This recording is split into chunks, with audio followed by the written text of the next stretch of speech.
உப்பு சப்பு இல்லாத ஒரு 3 கையெழுத்து போட்டுக்காரு. 3மே அந்த முதல் கையெழுத்தை வந்து ஒரு மிகப்பெரிய ஏமாற்றத்துக்குரியது. 500 யூனிட் வரைக்கும் தான் பயன்படுத்துறவங்க தான் அந்த 200 யூனிட் ஃப்ரீன்றது வந்து ஒரு மிக மிக ஒரு மோசடியான ஒரு கையெழுத்து. பார்ப்பவர்கள் பேசுகிற முற்போக்கு தான் மிக மிக ஆபத்தானதுன்னு சொல்லுவார் பெரியார். இது கத்திரிக்காய் முத்தினா கடத்தருக்கு வருதுன்ற மாதிரி இன்னும் ஒரு வாரத்திலே தெரிஞ்சிருக்கும். பெரியார் திடல் வந்தார், அடுத்து இவர் எங்க போறாருன்றதுல இருந்து இவர் யாரை வச்சு ஆப்ரேட் பண்றாங்க. ஒரு பார்ப்பன அமைச்சரை வந்து கல்வித்துறைக்கு அமைச்சரா வந்து பதவியேற்பு செய்திருக்கிறது வந்து உண்மையிலே வந்து ஒரு ஆபத்தான ஒரு விஷயம். அந்த அம்மா அவ்வளவு ஒரு இன்டெலக்சுவலா நான் பார்க்கல. இன்னைக்கு கூட பேசினாங்க, ஒரு ஆர்வ கோளாறுல பேசுற மாதிரி தான் நான் பாக்குறேன். அந்த பெண்மணி வந்து தனக்கு ஹிந்தி தெரியுதுன்ற அந்த புலமையை காமிச்சுக்கிறதுக்காக பேசினதா தான் நான் பாக்குறேன். அது ஒரு அறவே கடத்தணும். ஆனால் பெரியார் எதிர்ப்பாளர்களுக்கு இங்க இடம் இல்லைன்றது நாம் தமிழருடைய வீழ்ச்சியை வச்சு நம்ம தெரிஞ்சுக்கலாம். பார்ப்பன கடப்பாரை வச்சு ஒண்ணுமே அவரால் பண்ண முடியல. ஒரு ஆறடி பள்ளம் கூட அவரால் எடுக்க முடியலன்ற அதான் காங்கிரஸ் கட்சியினராலே நிராகரிக்கப்பட்ட ஒரு மனிதராக இருந்தவர் ராகுல் காந்தி. மு.க. ஸ்டாலின் மேரா படா பாய், விஜய் மேரா சோட்டா பாய் அப்படின்னு சொன்னதுனால இவர் வந்து தோக்கா பாய் ஆயிட்டார். தோக்கா பாய்னா ஏமாத்து பேர் வழி.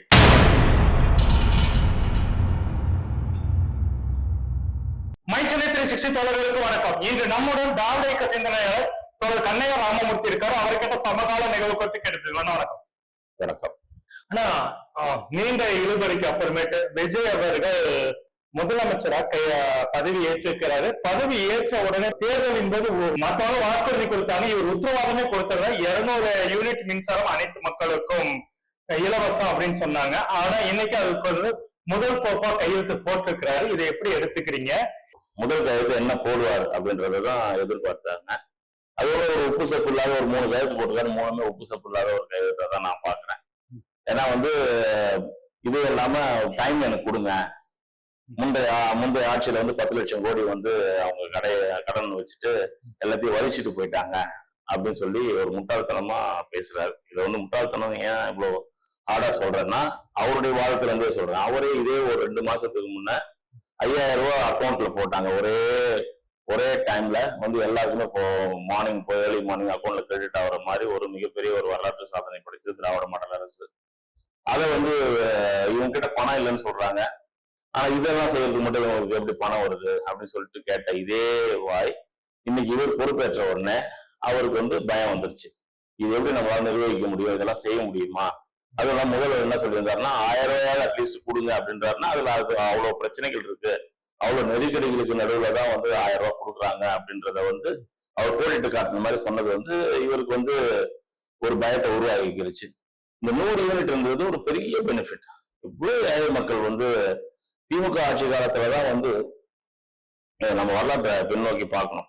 திமுக ஆட்சி காலத்துலதான் வந்து 1 லைட் சர்வீஸ் சொல்லிட்டு கிராமங்கள் தோறும் சின்ன சின்ன வீடுகளுக்கு கூட அரசு மானியத்துல வந்து 1 லைட் சர்வீஸ் ஃப்ரீயா கொடுத்தாங்க, ஃப்ரீ கரண்ட் கொடுத்தாங்க. அதுக்கப்புறம் தான் அம்மையார் வந்து என்ன பண்ணாங்க, அதை 100 யூனிட்டா அதை இன்க்ரீஸ் பண்ணி கொடுத்தாங்க. ஏன்னா எல்லாருக்கும் பயன். அதுல கொஞ்சம் பேர் அதுல நினைச்சு ரொம்ப பேக்வர்டா இருக்கிறவங்களையும் தாண்டி நடுநிலை மக்களும் வந்து ஒரு 100 யூனிட் பயன்படுற மாதிரி அது ஒரு நல்ல திட்டமா இருந்தது. நிறைய பேர் அதனால வந்து பயனடைகிறாங்க. ஊர்ல ஒரு வீடு வச்சிருப்பாங்க, அந்த வீட்டுக்கு சரியா இவங்க யூஸ் பண்ண மாட்டாங்க, போனா வந்ததான் பயன்படுத்துவாங்க. ஆனா அதுக்கு பில்லு வராது. ஒரு முந்தைய காலகட்டங்கள்லாம் அதுக்கு ஒரு பில்லு கட்ட வேண்டியதான ஒரு சூழ்நிலை இருந்தது. இப்ப அதெல்லாம் வந்து இந்த 100 யூனிட்ன்றது கிட்டத்தட்ட ஒரு மக்கள்கிட்ட வந்து ஒரு பெரிய வரவேற்பட்ட ஒரு விஷயமா இருக்கு. அதை அவர் பார்த்துட்டு என்ன சொல்றாரு, அந்த இடத்துல நம்ம இன்னும் ஒரு பெனிஃபிட்டை கொடுத்தோம்னா இன்னும் நமக்கு வந்து அது நமக்கு பிளஸ்ஸா இருக்கும்ன்றது ஐடியா வரைக்கும் கரெக்ட். ஆனா 200 யூனிட்டா நான் தரேன்னு சொல்லிட்டு அதுக்கு ஒரு ஸ்லாப் பிக்ஸ் பண்ணது வந்து அது ஒரு கடைந்தெடுத்த ஒரு அயோக்கியத்தனம். அந்த முதல் கையெழுத்தை வந்து ஒரு மிகப்பெரிய ஏமாற்றத்துக்குரியது.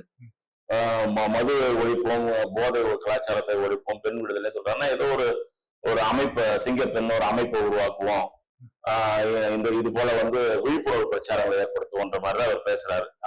ஆக வந்து இது எதுலையுமே வந்து ஒரு மாற்றத்துக்கான அரசியலா வந்து இது தெரியல. இந்த 200 யூனிட் ஃப்ரீன்றது வந்து 500 யூனிட் வரைக்கும் தான் பயன்படுத்துறவங்க தான் இந்த 200 யூனிட் ஃப்ரீன்றது வந்து ஒரு மிக மிக ஒரு மோசடியான ஒரு கையெழுத்து. அது முதல் கையெழுத்து சொல்ல முடியாது, அது மோசடி கையெழுத்துன்னு தான் சொல்லணும். முதல்ல வந்து விஜயோட வெற்றின்றதே வந்து தமிழ்நாட்டுக்கு புதுசா இருக்கு. இப்படி ஒரு மும்முனை போட்டி நடந்ததே கிடையாது. சோ யாருக்குமே அறுதி பெரும்பான்மை கிடைக்காத அளவுக்கு ஒரு மோசமான ஒரு தேர்தல் முடிவுகள் வந்தது கிடையாது. முதல் முறையா இப்ப வந்திருக்கு. அவர் என்ன ஒரு நிலைப்பாட்டில் அவர் இதெல்லாம் அடிச்சுதான் விட்டுருக்காரு. அவருடைய தேர்தல் அறிக்கைன்றது வந்து மாற்றம்னா என்ன மாற்றம் இருக்கு?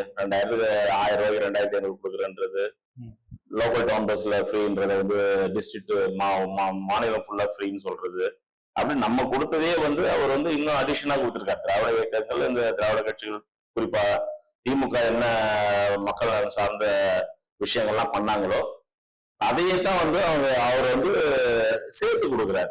அது ஒரு மாற்றத்து அரசியல்னு யாருமே பார்க்கல.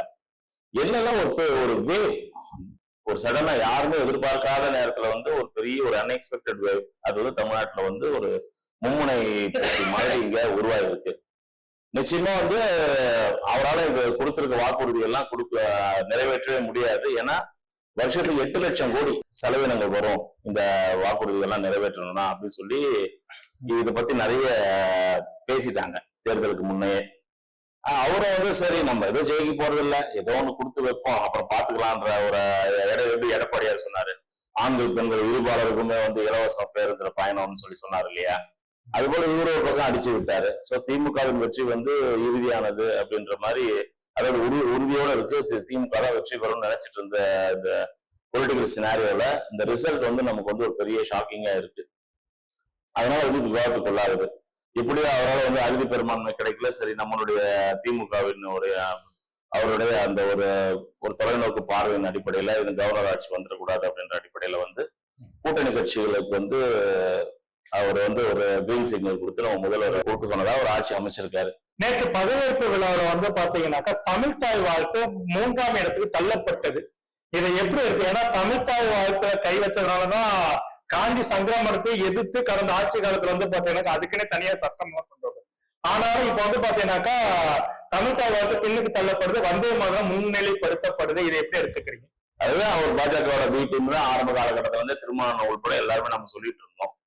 இப்ப அதை நிரூபணம் செய்யற மாதிரிதான் அது இருக்கு. அவர் சினிமா துறையில் இருந்த காலகட்டங்களிலே கூட தமிழர் பிரச்சனை, தமிழுக்கு ஒரு பிரச்சனை அப்படின்னா ஈழ பிரச்சனையாகட்டும், பல்வேறு பிரச்சனைகளுக்கு வந்து நிறைய நடிகர்கள் வந்து குரல் கொடுத்திருக்காங்க. அந்த காலகட்டத்தில் கூட எதுவும் பெருசா குரல் கொடுத்துதான் நான் பார்க்கல. அவர் வந்து திராவிடம் தமிழ் தேசியம் ஒண்ணு, பாசிசமும் பாயாசம் ஒன்று ஒரு குழப்ப நிலையில தான் அவர் வந்து இவருடைய அரசியல் துவக்கமே இருந்தது. அந்த குழப்பம் இப்ப நீடிக்குது. வந்தே மாதரம் பாடல்கள் அது வந்து ஒரு சுதந்திர வேட்கைக்கான ஒரு பாடல். அதை வந்து முதல்ல பாட வேண்டிய அவசியம் வந்து இங்க கிடையாதுன்றதுதான் என்னுடைய. ஒன்றிய அரசு வந்து பாத்தீங்கன்னா பிப்ரவரி மாசமே அதுக்கான ஒரு அரசாணை பிறப்பிச்சு தேசிய கீதத்துக்கு என்ன ஒரு அங்கீகாரமும் மரியாதை இருக்கு அதே மரியாதை கொடுக்கணும். எனக்கு 3 ஆண்டுகள் வரைக்கும் சிறை தண்டனை விதிக்கப்படும் அப்படின்ற ஒரு இது பிப்ரவரி மாசம் தான் இது பண்ணியிருக்கிறாங்க. இப்போ தமிழ்நாட்டுல மட்டும் இந்த வந்தே மாதரம் பாடல் ஒழிக்கப்பட்டது அப்படின்றதுதான் இப்ப சர்ச்சையா இருக்கு. இதே காலகட்டத்துல நரேந்திர மோடி மேற்கு வங்கத்துல வந்து முதல்வருக்கான பதவி பிரமாண நிகழ்ச்சியில அவர் கலந்துகிட்டு இருக்காரு. அவர் கலந்துகிட்டு இருக்கிற அந்த காலகட்டத்துல இதே சமகாலத்துல அந்த பாடல் வந்து ஒளிபரப்பல வந்தே மாதரம். அந்த மேற்கு வங்கத்துடைய அந்த மாநிலத்துடைய நம்ம தமிழ்தாய் வாழ்த்து போயிருக்கிற ஒரு பாடலும் தேசிய கீதமும் அந்த மாநிலத்துல இருந்து உருவானதுதான். அந்த 2 பாடல்கள் மட்டும்தான் ஒழிக்கப்பட்டது. அப்போ நரேந்திர மோடி இருக்கிற அவர் மேடையில் இருக்கக்கூடிய அந்த இடத்திலேயே வந்து ஒழிக்கப்படாத பாடல் இங்க ஈரமுறை ஒழிக்கப்படுவதற்கான அவசியம் என்ன, தேவை என்ன, இதனுடைய இதுக்கு யார் வந்து பின்னிருந்து இயக்குறாங்கன்றதுதான் அங்க வந்து ஒரு மிகப்பெரிய கேள்வியா இருக்கு. அதுதான் ஒரு மிகப்பெரிய சர்ச்சையாகவும் விவாதத்துக்குரிய பொருளாகவும் இன்னைக்கு ஆயிருக்கு. பண்ணியிருக்காங்க. இருந்தாலும் கூட இங்க ஒரு மரபு இருக்கு இல்லையா, தமிழ்நாட்டு அரசியலுக்குன்னு ஒரு மரபு இருக்கு. அந்த மரபை நம்ம பின்பற்றணும் இல்லையா? அப்ப இது வந்து ஒரு பூடகமா வந்து இப்படிதான் தேசிய கொள்கை இப்ப எப்படி வருவா நம்ம எதிர்க்கிறோம் இல்லையா? தேசிய பாக்குறதுக்கு வெளிப்படையா பார்க்கறது நல்லாதான் இருக்கும். இப்ப தேசப்பற்றுன்றது நம்ம தமிழ்நாட்டுல வந்து அரசியல்ன்றது என்ன? தமிழ்நாட்டுல பெரியார் என்ன சொல்லி கொடுத்திருக்காரு? அயோக்கியர்கள் இறுதி புகழிடம் தேசபக்தின்னு சொல்லி கொடுத்திருக்காரு. அப்போ நீ தேசபக்தியை கொண்டு நீங்க என்ன தேசபக்தி இல்லாம இருக்காங்களா? இங்க இந்தியாவில வந்து இந்தியாவின் கூட்டமைப்பு இத்தனைக்கும் நடுவண் அரசுக்கு கொடுக்கக்கூடிய நெருக்கடிகளையும் தாண்டி வளர்ச்சி பாதையை நோக்கி இந்த மாநிலத்தை கொண்டு போறாங்க. இங்க என்ன நடுவண் அரசோட பெரிய நமக்கு ஒரு அங்கீகாரம் இருக்கு? நமக்கு என்ன பெரிய ஒரு சப்போர்ட் இருக்கு? இல்லையே. ஆனதையும் தாண்டி வளர்ச்சி பாதையில இந்தியா வந்து 2 டிஜிட் வளர்ச்சியை நோக்கி நம்ம கொண்டு போறோம்னா அந்த வளர்ச்சியினுடைய உரிமைகள் எங்க இருக்கு? இந்த தேசத்தோட வளர்ச்சியோட சார்ந்தது தானே அது. அப்போ தேசத்தின் வளர்ச்சியில வந்து நம்ம பங்கு இல்லாத மாதிரி தேசம் இவங்க கொண்டு வந்து நம்மகிட்ட திணிக்கிற மாதிரி இருக்குது. இது வந்து உண்மையிலே வந்து ஒரு எல்லாருமே முகம் சுடிச்சுட்டாங்க. இந்த பாடலை 2 முறை போட வேண்டிய அவசியமும் கிடையாது. என்னதான் வந்துட்டு திமுக சார்ந்தவர் எல்லாருமே விஜய் மேல வந்து ஒரு பாஜகவுடைய சாயம் சூட்டிக்கிட்டே இருந்தாலும் அவர் ஆட்சி அமைச்சு உடனே பாத்தீங்கன்னாக்கா பெரியார் திடலுக்கு தான் போறாரு. அப்படி இருக்கும்போது ஏன் அவர் மேல பாஜக முத்திரை குத்திக்கிட்டே இருக்கிறீங்க, அவரை ஏன் சங்கின்னு விமர்சிக்கிறீங்க அப்படின்ற ஒரு கேள்வி இன்னைக்கு பாத்தீங்கன்னாக்கா வெயில் படாத பெரியாரிஸ்ட போராளிகள் நிறைய பேர் இருக்கிறாங்க, உங்களுக்கே தெரியும். அவர்கள் இந்த விமர்சனம் வைக்கிறாங்க. இத பிஜேபி இல்ல தாவேக வச்சா பரவாயில்ல, இவர்கள் வைப்பது எப்படி எடுத்துக்கிறீங்க? இது எம்ஜிஆர் தான் முன்னுதாரணமா எடுத்துக்க முடியும். எம்ஜிஆர் நடித்த எந்த படங்கள்லயும் தீப ஆராதனை காட்டுற மாதிரிலாம் அவர் எந்த படத்துல நடிச்சதே கிடையாது. சோ அது ஒரு பிற்போக்குத்தனமான ஒரு விஷயம். பகுத்தறிவு பாடல்களுக்கு தான் அவர் முக்கியத்துவம் கொடுத்தாரு. அதே எம்ஜிஆர் வெற்றி பெற்ற உடனே பெரியார் சிலைக்கு மாலை அணிவிச்சுட்டு, அண்ணா சிலைக்கு மாலை அணிவிச்சுட்டு நேரா தாய்மூகாம்பிகை கோயிலுக்கு மூகாம்பி பரிபாடி இன்னைக்கு முடிஞ்சிருச்சு. அடுத்து இவர் எங்க போறாருன்றதுலதான் இது என்ன இங்க நடக்கிற அரசியல் ஹிஸ்டரி ரிப்பீட்ஸ் அந்த கணக்கு தான். விஜயோட இந்த அரசியல் வருகைக்கு அப்புறமேட்டு பாத்தீங்கன்னாக்கா எளிய மக்களின் கையில அதிகாரம் போயிருக்கு, அரசியல் அதிகாரம் எளிய மக்களின் கையில் போயிருக்கு, வரவேற்பு கிடைச்சிருக்கு. இது எப்படி எடுத்துக்கிறீங்க? மறுபடியும் நான் சொல்லணும்னா இது ஹிஸ்டரி ரிப்பீட்ஸ் தான். இது ஃபர்ஸ்ட் டைமா தமிழ்நாட்டில் நடந்துடல. இது முதல்ல 67 அண்ணா ஆட்சி இருக்கும்போது ரொம்ப ரொம்ப மிக சாதாரணமான மனிதர்கள்லாம் சட்டமன்ற வேட்பாளர்கள்லாம் வந்தாங்க. இதே மாதிரி யங்ஸ்டர்ஸ் ரொம்ப எளிய குடும்பத்தின் பின்புலத்துல இருந்தவங்க எல்லாம் சட்டமன்ற உறுப்பினர்களா வந்தாங்க.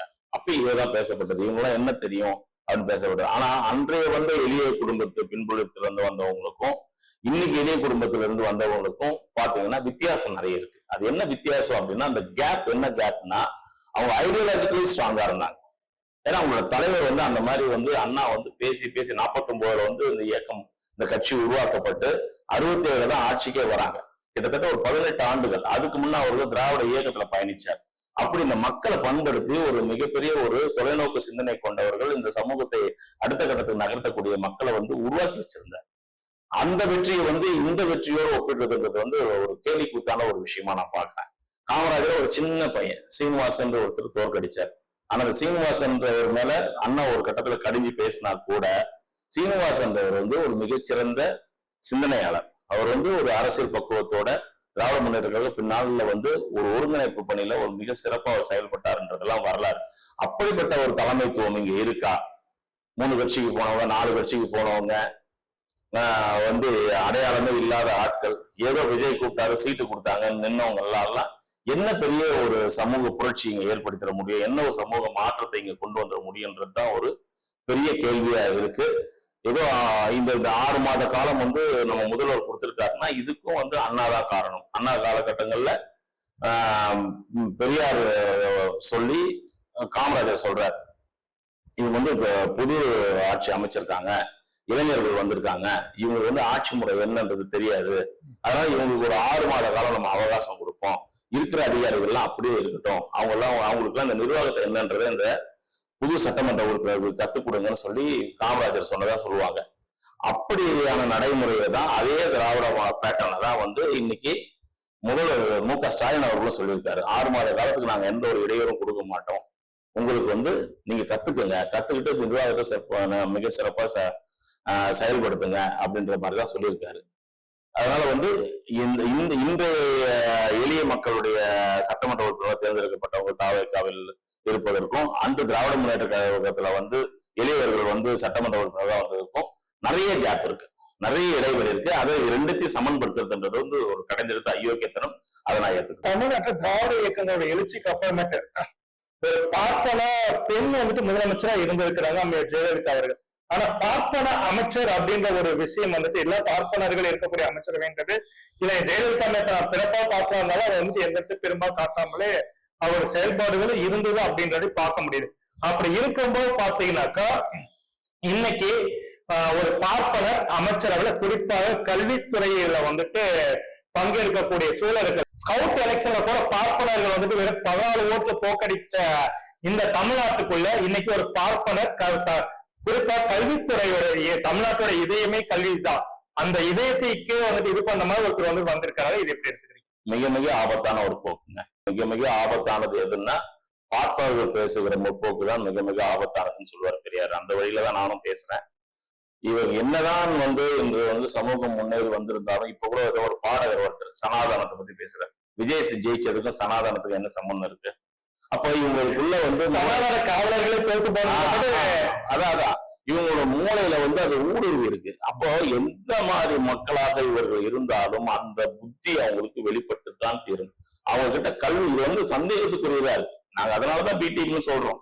இது கத்திரிக்காய் முத்தினா கடத்தருக்கு வர்றதுன்ற மாதிரி இன்னும் ஒரு வாரத்திலே தெரிஞ்சிருக்கும். பெரியார் திடல் வந்து அடுத்து இவர் எங்க போறாருன்றதுல இருந்து இவர் யாரை வச்சு ஆபரேட் பண்றாங்க, இவர் எப்படி நடந்துக்க போறாரு, இல்ல இவர்களோட நடக்க போறாருன்றதுலாம் நமக்கு வெகு விரைவில். அதனாலதான் வந்து நான் நம்மோட கூட்டணியில் இது நாள் வரை பயணித்த கம்யூனிஸ்டுகளும் விசிக தோழர்களும் கூட வெளியில் இருந்துதான் ஆதரவு, ஆட்சியில் பங்கு வேண்டாம்னு சொல்லியிருக்காங்க தீர்க்கமா. ஏன்னா அடுத்தடுத்த நகர்கள் இவங்க வந்து எதை நோக்கி இவங்க தலைமையிடம் வந்து நாக்பூரா இருக்க போதா ஈரோடா இருக்க போதான்றது இன்னும் வெகு சில நாட்கள்லயே தெரிஞ்சிடும். ஒரு பார்ப்பன அமைச்சரை வந்து கல்வித்துறைக்கு அமைச்சரா வந்து பதவியேற்பு செய்திருக்கிறது வந்து உண்மையிலே வந்து ஒரு ஆபத்தான ஒரு விஷயமா நான் பாக்குறேன். மீண்டும் ஒரு ராஜாஜி தமிழகத்தில் உருவாகுவதற்கான வாய்ப்பை ஏற்படுத்தி கொடுத்திருக்கிறதா தான் நான் பாக்குறேன். பெரியாரையும் காலாவதி ஆகிடுச்சு அப்படின்ற ஒரு நபரை குறிப்பா வந்து பாத்தீங்கன்னாக்கா பெரியாரையும் இந்த காலத்துக்கு வந்துட்டு ஏற்றுக்கொள்ள பெரியாருடைய பார்ப்பன இதெல்லாம் பாத்தீங்கன்னா நீ காலாவதி ஆகிடுச்சு அப்படின்னு பேசின ஒரு நபரை பெரியாரை வழிகாட்டியாக ஏற்றுக்கொண்டிருக்கின்ற ஒரு கட்சி, கொள்கை தலைவர் இருக்க ஒரு கட்சி வந்துட்டு இன்னைக்கு வந்துட்டு அமைச்சரவையில போட்டு அழகு பார்க்குது. இன்னொரு பக்கம் வந்து பாத்தீங்கன்னாக்கா ஒன்றிய பிரதமர் நரேந்திராவுக்கு ஜால்ரா தட்டக்கூடிய ஒரு பெண் கீர்த்தனா, விருதை கீர்த்தனா, இதெல்லாம் எப்படி எடுத்துக்கிறீங்க? இல்ல அந்த அம்மாவுக்கு ஏதோ ஹிந்தி தெரியுதுன்றதை காமிக்கிறதா தான் நான் பாக்குறேன். அந்த அம்மா அவ்வளவு ஒரு இன்டெலக்சுவலா நான் பாக்கல. இன்னைக்கு கூட பேசினாங்க, ஒரு ஆர்வ கோளாறுல பேசுற மாதிரி தான் நான் பாக்குறேன்.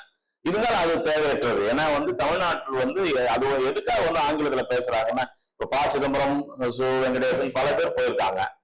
கொஞ்சமாவது தெரியும் ஹிந்தி, ஓரளவுக்கு மேனேஜபிள் ஹிந்தி. ஏன்னா 5 வருஷம் அவங்க வந்து போறாங்க, 10 வருடம் ஏறக்குறைய ப. சிதம்பரம் பல ஆண்டுகளா போறாரு. நிச்சயம் அவங்க ஹிந்தி பேசுற அளவுக்கு ஓரளவுக்கு கத்துக்கிட்டு இருக்கலாம். ஆனாலும் அவங்க பேசுறது இல்லை. ஏன்னா பேச வேண்டிய அவசியம் இல்லை. ஏன்னா இந்த ஸ்டேட் அந்த மாதிரியான ஸ்டேட், இந்த ஸ்டேட் வந்து அகேன்ஸ்ட் ஹிந்தி. சோ அந்த பெண்மணி வந்து தனக்கு ஹிந்தி தெரியுதுன்ற அந்த புலமையை காமிச்சுக்கிறதுக்காக பேசினதா தான் நான் பாக்குறேன். அது ஒரு அறவே கடுத்தனமா தான் நான் பாக்குறேன். அவங்கள பத்தி டீப்பா அனலைஸ் பண்ணி யோசிக்கிற அளவுக்கு ஒர்த்தான்றது இனிமேல் அவங்களுடைய அவங்களுக்கு அமைச்சர் நிறைய பேர் வந்து இப்போ பதவியேற்றவங்களே 4 பேர் RSS பின்புலம் உள்ளவர்கள் தான். அதனால வந்து வெகு விரைவில் நமக்கு வந்து இது எதை நோக்கி பயணிக்க போகுது, இது நாக்பூர் தலைமையிடமா பயணிக்க போதா என்ன ஏதுன்றது நமக்கு தெரிஞ்சிடும். இது பெரியார் மண் தான்றது விஜய்க்கு கிடைத்த மிகப்பெரிய வெற்றியை வைத்து இது பெரியார் மண் அப்படின்னு நம்ம 100% சொல்லிட முடியாது. ஆனால் பெரியார் எதிர்ப்பாளர்களுக்கு இங்க இடம் இல்லைன்றது நாம் தமிழருடைய வீழ்ச்சியை வச்சு நம்ம தெரிஞ்சுக்கலாம். பார்ப்பன கடப்பாரை வச்சு ஒண்ணுமே அவரால் பண்ண முடியல. ஒரு அரை பள்ளம் கூட அவரால் எடுக்க முடியலன்றதுதான் வந்து பார்ப்பன அமைச்சரவையை வச்சுட்டு ஏதாவது பண்ணுவாங்க பயம் இருக்குல்ல. பார்ப்பன அமைச்சரவையில கல்வித்துறை கொடுத்திருக்கிறதுன்றது ஒரு மிகப்பெரிய ஆபத்து. அது நம்ம முதல்வர் இருக்காரு. நிச்சயமா ஒரு தகுதியான இந்த எலெக்ஷன் நடந்த ஒரு மிக சிறப்பான ஒரு விஷயம் எதுன்னா எதிர்கட்சி அந்தஸ்து நமக்கு கிடைச்சது. திமுகவுக்கு எதிர்கட்சி அந்தஸ்து கிடைச்சிருக்கிறதுன்றதே நமக்கு ஒரு பெரிய விஷயம் தான். ஆளுங்கட்சியாக இருப்பதை விட எதிர்கட்சியாக இருந்து மிக சிறப்பாக செயல்பட்டு பல மாநில உரிமை சார்ந்த விஷயங்களை மீட்டெடுத்த பெருமை வந்து திமுக உண்டு. அந்த வகையில் வந்து முதல்வர் வந்து நிச்சயம் இது போன்ற கல்விக்கு எதிரான கொள்கைகளை வந்து இது போன்ற பார்ப்பனர்களுடைய அமைச்சர் வந்து இந்த மாதிரிலாம் செயல்பட்டா நிச்சயம் அதை இரும்பு கடை. திமுக தலைவர் ஸ்டாலின் அவர் கொடுத்த அந்த 6 மாசம்ன்றது இந்த விஷயத்துல வந்துட்டு உடைபட வாய்ப்பு இருக்குங்களா? நிச்சயம் அவங்க அடுத்த ஒரு தீர்மானத்தை கொண்டு வந்து 6 மாதம் வரைக்கும் அவர் வெயிட் பண்ணிட்டு இருப்பாரா? என்ன சத்திய பிரமாணம் எழுதி கொடுத்துட்டாரு.